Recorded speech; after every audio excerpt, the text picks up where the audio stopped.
오전 12시 많은 참여 바랍니다.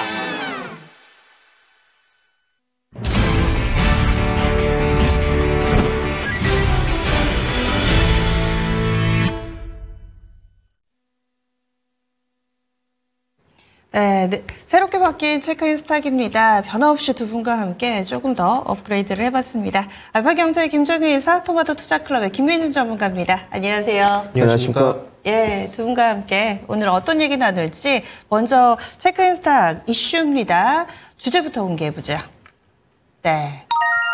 오늘의 주제 가장 궁금하실 겁니다. 탄핵안이 가결이 됐습니다. 그리고 그 후 어떻게 될 것인가.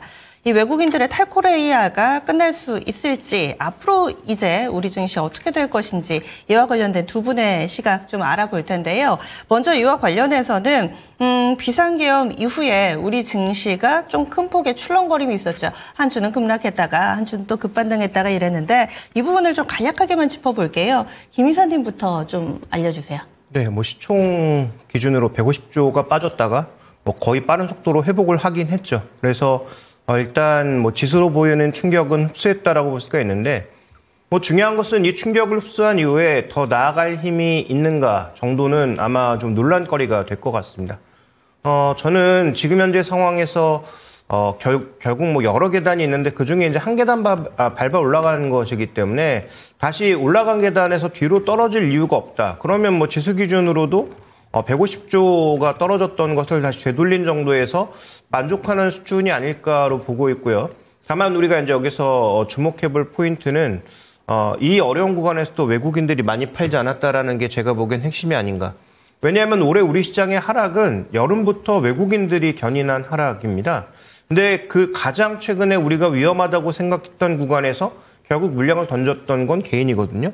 그러면 외국인들이 여기서 더 이상 팔지 않고 기관들은 적어도 연말까지 매수를 유지할 것을 고려해 본다면 매도의 주체는 그렇게 크게 부각되지 않는 것이 아닌가. 뭐 물론 오늘부터 또 봐야 되겠지만 외국인들 매도 물량이 대거 증가하지 않으면 이런 부분들을 봐야 되지 않을까라고 해서 굉장히 좀 양가적인 감정이 드는, 그래서 이번에 나타난 상황은 시총 150조가 이 탄핵 이슈라고 하는, 아니 그 계엄 이슈라고 하는 이 하나 때문에 순식간에 왔다 갔다 한 굉장히 드라마틱한 2주간이었다 이렇게 봐야 될 것 같습니다. 네, 김민준 전문가님이 또 좀 간략하게만 리뷰를 해주신다면요. 네, 뭐 비상계엄 이후에 외국인 투자 심리가 급냉했습니다. 이 부분은 뭐 부정할 수 없는 사실인 것 같고, 단지 이제 저점 반등을 기록했는데 저점 반등 포인트가 대략 코스피는 2,350선, 코스닥은 650포인트에서 반등을 했는데, 제가 궁금한 것은 이제 상승 동력이 남아 있느냐, 불확실성 1단계는 제거되었습니다, 분명히. 근데 앞으로 중요할 것 같은데, 외환 시장에 충격이 좀 있었느냐, 충격이 좀 뭐 있었다고 볼 수밖에 없죠. 특히 이제 궁금한 부분이 1월 달에, 지난주에도 말씀드렸습니다만은 원화 가치가 급락함에 따라서 이제 외환 보유고 감소 가능성인데요. 너무 궁금합니다. 이 부분에 이제 앞자리가 숫자가 4자였는데 3자로 바뀌었는지, 이에 따라서 이제 환율이 급등하면서 수출주 뭐 영향력이라든지 외국인 매도세가 좀 나왔었는데 회복은 좀 되었고요. 결국은 우리 증시가 올라갈 수 있는 동력을 갖추는 것은 신뢰도 회복이지 않나. 그리고 일정 부분 이제 탄핵안 가결을 염두에 둔 외국인 수급 유입이 좀 있었기 때문에 지수 포인트로는 2,500선 돌파 여부 내지는 안착 여부가 오늘 금주 증시의 핵심이 되지 않겠나 정리해드리겠습니다. 네, 그러면은 이제 간략하게만 리뷰를 해봤는데 결국 지수는 많은 또 여러 가지 해프닝이 있긴 했지만 결국에는 이 비상계엄 발표 이전 수준까지 회복이 됐습니다. 앞으로를 좀 내다보겠습니다. V자 반등이 나왔는데요. 그렇다면 이 정책 변수들, 정치적인 변수가 모두 다 반영이 된 건가? 이제는 그렇다면 정치 변수 외에 딴 것들을 조금 더 보면 될 것인지 이 부분이 좀 궁금합니다. 김 이사님, 이미 정치 변수 모두 다 반영이 돼 있다고 보세요? 아니면은 지금 가결이 됐으니까 새롭게 나올 이슈에 또 조금 더 반응을 하게 될까요? 저는 궁극적으로 시장의 리스크가 이 탄핵이라고 하는, 계엄이라고 하는 이슈가 전혀 생각하지 않았던 이슈 때문에 순식간에 반응한 것이지,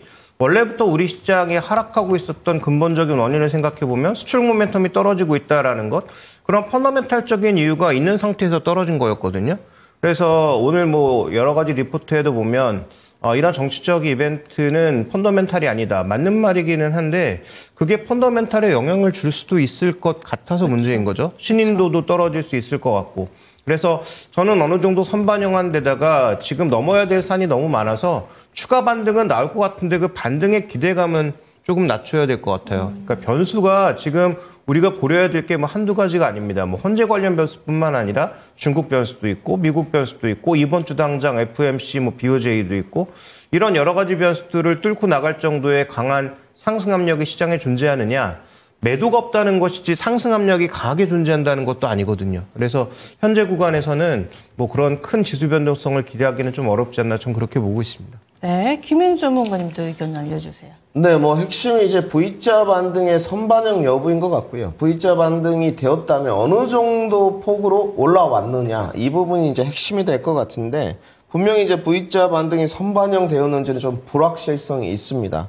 그 실례로 상승은 제한적일 수 있으나 여력이 남아있다 이런 좀 판단을 드리고 싶은데 그 이유가 뭐냐면 지금 저가 매수세의 유입이 과연 누구였느냐 주체가 기관이었다는 거죠. 사실상 개인은 거의 투매 물량을 쏟아내었고요. 기관이 좀 받치는 형태에서 외국인의 매도 물량이 헤비하게 나오지 않았다는 것. 이 두 가지인 것 같습니다. 기관이 아무리 받춘다고 한들 외국인이 만약에 크게 헤비하게 매도 물량을 지속적으로 출회시켰다면 증시는 버티지 못했을 겁니다. 단지 이렇게 올라온 이유 중에서도 외국인은 크게 매도 물량을 빼지 않고 기관이 그 매수세를 유입하면서 올라왔단 말이죠. 저는 일정 부분 그래서 상승 여력은 외국인의 키에 따라서 조금 남아있다고 보는데 중요한 것은 글로벌 증시 연동 관계인 것 같습니다. 우리가 이제 걱정하는 부분이 뭐 지속적으로 대한민국 증시만 좀 봐라 지금은 이렇게 말씀을 드리지만 때마침 미국 증시가 조정이 나오지 않을까 이것에 대한 우려 부분. 탄핵 소추가 이제 가결이 되었습니다만은 외국인들이 지속적으로 돌아올 것인지에 대해서도 의구심이 좀 남아있단 말이죠. 그거에 따른 상승폭이 이제 달려있다. 저는 외국인들이 크게 돌아오지는 않는다고 좀 판단하고 있습니다. 아직까지도 원달러 환율이 높기 때문에 환차선은 지속적으로 발생될 수밖에 없습니다. 그러면 지금 형태군이죠. 외국인은 크게 매도 물량을 내놓지 않는 상태에서 기관이 계속 매수를 해주고 개인 투자자들이 이제 조금 저가 반등 매수를 하는 모양새. 금주에 이렇게 좀 진행이 될 것으로 보고 있고요. 그것에 대한 상승폭은 맥시멈이 2600선이지 않겠느냐. 그래서 오늘 2500선을 돌파하고 종가 마감이 어디에서 진행되는지가 금주 한 주의 상승폭을 가르지 않겠나 정리해드리겠습니다. 네, 사실 2,500은 거의 다 왔습니다. 전일 종가가 2,494포인트인데 돌파는 어느 정도 기정사실화하고 그리고 나서 오늘은 종가 마감이 중요하다. 이렇게 해서 김민주 전문가님이 얘기를 해주시는데 그러면은 지금 국정이 공백 상태잖아요. 물론 탄핵안이 가결됐긴 하지만은 그렇다고 이 정치적으로 가닥이 확실하게 잡힌 게 아니기 때문에 여기에서 좀 어떻게 할 것인가 이에 대한 얘기를 좀 나눠볼게요.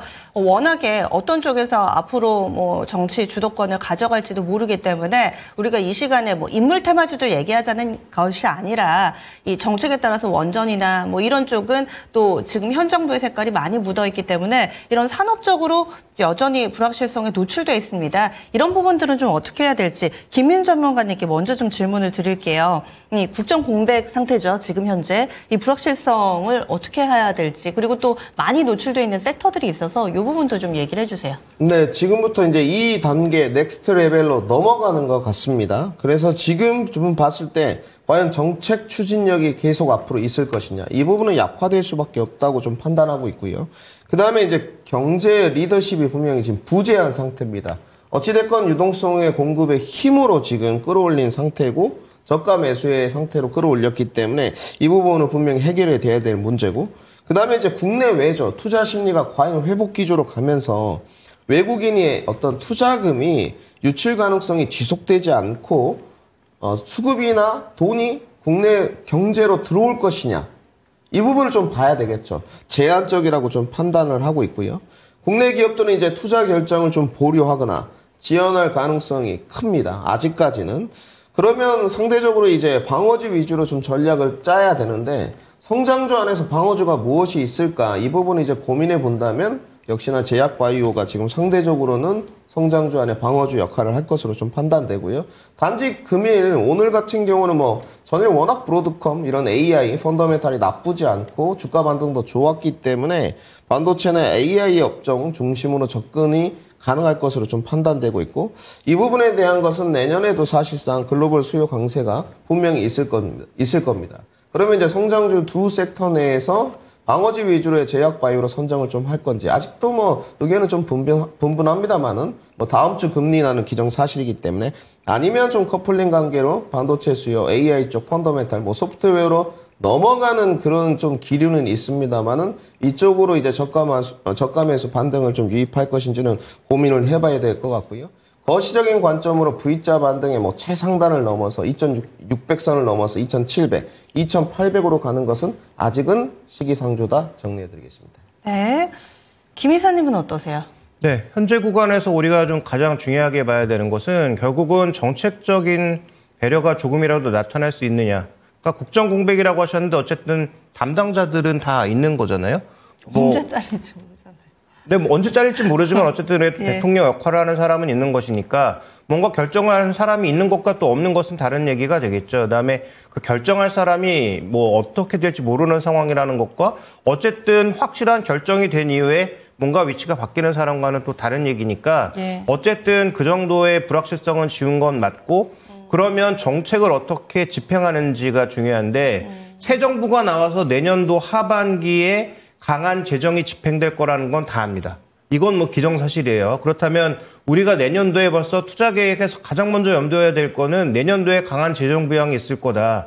올해 예산 많이 깎았다라고 하지만 뭐 추경이나 이런 것들을 통해서 하반기에 강력한 재정 부양이 나올 것은 뭐 뻔할 뻔짜죠. 그래서 저는 오히려 투자한다면 내년도 하반기에 좀 집중할 필요가 있는데, 그러면 상반기에는 아무것도 하지 않을 건가? 그다음에 만약에 새로운 어떤 권력이 탄생한다고 했을 때 아무리 빨라야 5월 뭐 이 정도일 텐데, 그 정도라면 그 기간까지 앞구간에는 그런 과연 어떤 부양책이 있을 건가가 중요하고, 그런 부양책을 만약에 만들어내지 못한다면 연초에 강한 기대는 어렵죠.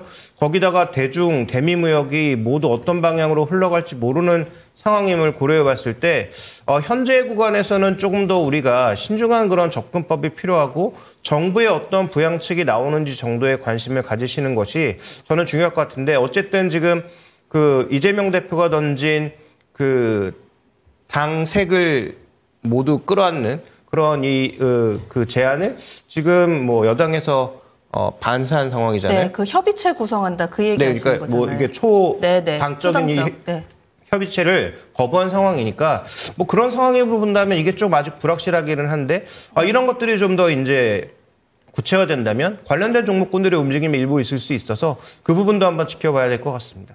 예, 알겠습니다. 지금 뭐 물론 정치색을 저희가 빼고 얘기하느라 약간은 좀 두루뭉술하게 얘기한 부분이 없지 않아 있는데요. 아무래도 지금 현재 나오고 있는 이야기들을 모두 다 종합해서 보자면은 뭐 조기 대선이라든지 이런 게 좀 불가피한 상황으로 흘러가고 있는 만큼 앞으로 어떤 얘기가 나올지 조금은 색깔이 바뀔 만한 가능성도 충분히 좀 염두에 둬야 된다라는 시각의 얘기입니다. 그러면 조금 더 이제 직접적으로 투자 전략에서 구체적으로 힌트를 드릴게요. 김민주 전문가님, 전략을 현재 정치 상황 감안해서 어떻게 세워야 될까요? 뭐 전략도 중요하겠습니다만은 사실상 뭐 지금 그 딱 요약을 좀 해보면 결국은 뭐 조기 대선이 치러지기 전까지는 외국인 투자 자금은 제한적이고 그럴 수밖에 없죠. 그러면 단기 반등세를 어디까지 즐길 수 있을 것인가? 여기로 기결될 수밖에 없습니다. 결국은 2,500선 뭐 단기 저항, 2,550선 그 다음 저항, 그리고 2,600선의 피보나치 되돌림이 좀 있기 때문에 뭐 기술적인 과대낙폭 반등은 조금 이어지겠습니다만은 단기 전략을 좀 세우시고요. 사실은 내년의 정책 불확실성은 아직까지는 알 수 없는 부분이죠. 그렇죠. 어느 분야, 어느 섹터가 얼마만큼 집행될지는 분명히 물음표가 달려있는 상황입니다. 뭐 하나씩 해결해 가야 되겠지만 이 부분은 좀 염두를 해두시고, 그러면 저는 사실상 뭐 미증시와 연동관계 뭐 이렇게밖에 지금은 타진할 수 없다 이렇게 좀 보여지고요. 제가 오늘 준비한 부분은 뭐 빅데이터로 좀 말씀을 드려볼까요? 잠시 후에 그 부분은 이어가 보도록 그러겠습니다. 하겠고요. 그리고 그러면 김종효 이사님은 어떻게 전략 세우세요? 네, 뭐 저 역시 뭐 지수에 대한 큰 기대는 당분간 뭐 쉽지 않다라고 보고 있기 때문에 지수에 대한 기대보다는 지금은 업종에 대한 접근이 필요한데 뭐 계속 말씀드리고 있습니다만 내년도에 이게 가장 바뀌지 않을 여러 가지 뭐 변화 상황에도 가장 덜 바뀔 업종들을 선호한다라고 말씀을 드렸고 그 대표적인 업종은 엔터, 뭐 조선, 뭐 그다음에 뭐 기계 뭐 이런 것들인데 이런 업종들을 뭐 주가 올라갈 때 사면 되느냐 그렇지 않다라고 계속 강조드리고 있고요. 되도록이면 주가가 이런 업종들은 폭락할 때가 가장 좋을 때일 수 있다. 그래서 최근에 주주하는 관련주들 뭐 10%씩 폭락할 때 담아야 된다라고 계속 강조해서 말씀을 드렸는데 다시 한번 말씀드리지만 급등하는 구간에 조급하게 쫓아가지 마시고 떨어지는 구간에서 여유 있게 사셔도 된다. 내년도에 지수가 그렇게 크게 올라갈 일이 별로 보이지 않는다. 이렇게 말씀드리겠습니다. 예, 알겠습니다. 이렇게 해서 이슈 탄핵안이 가결되었는데 그 이후에 어떻게 해야 될지 김 이사님 같은 경우는 조선, 뭐 엔터, 기계 섹터 이쪽 위주로 실적이 조금씩 나아지는 종목군들 위주로 그리고 김빈준 전문가는 기술적 반등이 당분간은 좀 지속되지 않을까라는 시각으로 얘기를 해주셨어요. 다음 넘어가겠습니다. 다음은 체크인 리포트입니다. 김 이사님이 또 매일 아침 중요한 리포트를 골라와 주셔서 또 소개를 해 주실 텐데 오늘 세 가지 리포트 어떻게 선정하셨어요? 네, 오늘 저 역시도 이 탄핵이라고 하는 이슈를 뭐 바라볼 수밖에 없었는데 오늘 그러다 보니까 뭐 메인 이슈랑 겹치게 됐는데요. 오늘 여러 리포트도 다 이 부분을 향하고 있습니다. 하나증권은 뭐 일상으로 돌아가면 변화는 기회가 될 수 있다. 대신증권은 6개월 연속 하락은 없다. 그다음에 마지막으로 유진투자증권은 불확실성의 정점이다. 이 세 가지 얘기를 했는데 벌써 제목에서도 느껴지시다시피 반등이 더 이어질 것 같습니다. 혹은 뭔가 긍정적으로 변하고 있습니다. 라는 얘기로 귀결될 수 있을 것 같습니다. 네, 이 중에서 결국엔 하는 이야기는 이 정치적인 변수 그리고 이후에 대한 얘기들을 하고 있는 것 같은데 좀 한 가지만 자세하게 볼까요? 네, 이 세 리포트 중에서 뭐 대부분 내용이 대동소이하지만 그래도 제가 보기엔 가장 좀 눈에 띄는 리포트는 아무래도 유진투자증권 리포트인데요. 자, 이 불확실성의 정점이라고 했는데 과연 대통령의 직무 정지가 된 이 상황이 위기의 정점인가에 대해서 저는 일단 뭐 그 부분은 동의할 수 없고요. 위기의 정점은 아무래도 내년 1월에 트럼프 정부가 출범하고 나서 얼마나 그 관세의 드라이브를 거는지가 오히려 위기의 정점이거나 정점 부근이 아닌가 이렇게 좀 보여지고 있습니다. 그다음에 그에 대응해서 나오는 3월 달에 있을 중국의 전인대. 그러니까 지금 이미 경제공작회의가 끝났지만 실제 여러 가지 실행책이나 세부 정책들에 대한 자세한 내용은 전인대 때 나오기 때문에 그 전인대 때까지 이어지는 대중정책과 대미정책 사이의 조율, 긴장감 뭐 이런 것들이 저는 위기의 정점이라고 보고 있거든요. 그래서 지수 레벨로만 보면 여러 가지 악재를 반영해서 바닥에 떨어진 건 맞지만 위기의 정점은 제가 보기엔 아닌 거라고 판단을 해서 이 부분은 우리가 조금 고민해 볼 필요가 있겠다. 뭐 누가 맞는지는 좀 더 우리가 고민해 볼 필요가 있겠다 정도를 말씀드리고 싶고요. 두 가지 정도를 언급드리고 싶은데 현재 이 리포트에서 언급하고 있는 그 차트 중에서 원화 경쟁력이 생기는 시점이 언제냐. 그 이제 원달러 환율의 움직임에 따라서 수출 경쟁력이 생기는 시점이 언제냐를 그래프로 한번 쭉 살펴보니까 보통 한 내년 2분기 정도에 다시 경쟁력이 생길 가능성이 높다. 지금 이 리포트에서 보시는 것처럼 이게 선행하고 있는 원달러니까 이 원달러를 21개월 선행시키면 이런 식으로 움직임이 보여지고 있기 때문에 수출 물량의 회복과 이걸 레깅해서 비교를 해봤을 때 한 내년도 2분기 정도가 변곡점이 생기지 않을까라고 보고 있는 거예요. 그러면 아까 말씀드렸던 정부가 강하게 재정 부양책을 쓸 수 있는 시기와도 또 맞물리는 구간이 있잖아요. 그러니까 우리는 아무래도 지금 기본적인 그림을 생각해 보면 상저하고가 될 가능성이 내년도에 좀 더 높지 않을까라고 생각해 볼 수 있는 상황인 거고요. 그러면 여기서 이제 우리가 업종을 고르는 포인트는 딱 한 가지라고 볼 수가 있는 거죠. 그러면 이런 환율에 가장 민감하게 움직일 수 있는 업종은 뭘까? 이 부분에 대한 고민이 필요하지 않겠습니까? 그에 대한 해답도 주고 있는데요. 리포트 좀 마지막 쪽에 보시면 원달러 환율의 영업이익 민감도가 2020년도 이후에 민감해지고 있는 업종을 보면 기계, 조선, 상사 자본재, 그다음에 뭐 자동차는 좀 둔감해지고 있고 필수 소비재, 일부 이런 업종들이 굉장히 민감하게 움직이고 있단 말이죠. 그러니까 의외로 우리가 여기서 뭐 그동안 뭐 미국 시장 이끌었던 M7 뭐 이런 기술주 생각하기 쉽지만 이런 국영제 종목군들이 환율 움직이면은 죄송합니다. 은근히 강하게 움직였기 때문에 그 부분에 좀 더 포커스를 맞춰보자라는 투자 아이디어는 저는 충분히 고려해 볼 필요가 있지 않나 이렇게 보고 있습니다. 네, 그래서 체크인 리포트에서는 지금 현재 불확실성의 정점이라는 유진투자증권 리포트 봤습니다. 다음은 체크인 빅데이터입니다. 이 김민준 전문가가 이 빅데이터를 통해서 시장 투자 전략을 계속 알려주고 계시는데요. 오늘의 빅데이터 어떤 건가요? 네, 뭐 한 줄 체크로 좀 말씀을 드리면 AI는 2025년에도 진행형 이렇게 한번 적어봤습니다. 네, 이 AI라는 키워드가 눈에 들어오는데 좀 더 설명을 해주시죠. 네, 뭐 늘 말씀드리지만 개인 투자자분들이 배당이나 이렇게 갈 수 있는 뭐 다른 섹터로 좀 이렇게 전이해서 갈 수 있는 자금이나 수급이 남아 있다면 좋을 일이죠. 그런데 뭐 8, 90%는 여력이 없다 좀 판단이 되어지고 그나마 드릴 수 있었던 말씀이 좀 강하게 버티셔라. 정치적 불확실성이 제거되기 전까지. 그러면 이제 일정 부분 반등을 노릴 수 있는 포인트에서 그래도 성장주 위주에서 개인의 포트폴리오가 짜져 있는 분야에서 어디가 그래도 정말 가능성이 좀 있을 것인가. 두 가지를 좀 고민했는데요. 오늘은 뭐 종목으로 좀 준비를 했습니다. 우선 AI 반도체라는 키워드 아래 유진테크라는 종목을 좀 준비해봤습니다. 차트 모습을 좀 보셔야 될 것 같은데요. 간략하게 좀 말씀을 드리겠습니다. 지금 나가는 차트 모습들은 KRX 바이오 차트 모습인데 반등의 여력이 3,900까지 좀 나와 있습니다. 그만큼 저가 반발 매수가 강하게 들어왔다는 부분이고 두 가지를 좀 봐야 될 것 같은데 남아있는 부분이 2차 전지부터 먼저 보겠습니다. 이 부분이 2차 전지 탑10 종목인데 3,600까지 보이긴 해요. 이격도가 많이 벌어져 있는 상태이지만 사실 강도와 힘이 어디가 가장 클 것이냐 순서를 좀 재편해야 될 것 같은데 결국은 지금 상황에서는 그래도 미국 증시와 연동관계를 보자면 지금 나가고 있는 KRX 반도체가 여력이 좀 남아있지 않느냐. 상승의 폭도 좀 남아있고요. 어찌됐건 지금 뭐 AI 하드웨어 쪽 그리고 AI 소프트웨어 쪽까지 계속적으로 돌아가면서 순환매가 나오고 있단 말이죠. 특히 전일 뭐 금요일날 브로드컴의 지금 상승률이나 이런 부분을 좀 보면서 화들짝 좀 놀라는 모습이었습니다. 벌써 B2C까지 가는 것인가에 대한 의구심도 좀 남아있고요.